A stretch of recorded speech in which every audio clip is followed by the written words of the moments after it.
ঈদের ছুটি শেষে কর্মস্থলে ফিরতে শুরু করেছেন নগরবাসী।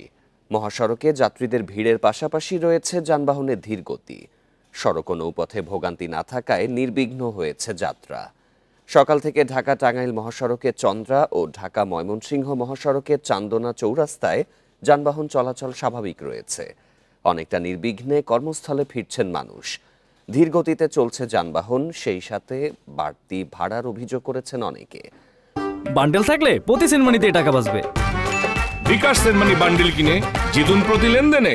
সাভারের আশুলিয়ার নবীনগর চন্দ্রা ও ঢাকা আরিচা মহাসড়ক দিয়ে কোনো রকম ভোগান্তি ছাড়া যানবাহনগুলোকে রাজধানীতে প্রবেশ করতে দেখা গেছে।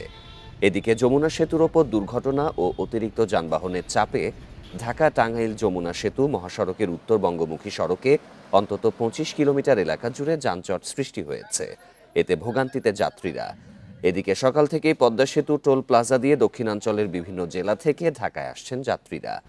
এছাড়া দৌলতদিয়া পাটুরিয়া ফেরিঘাটে যাত্রী ও যানবাহনের চাপ বাড়লেও নেই ভোগান্তি।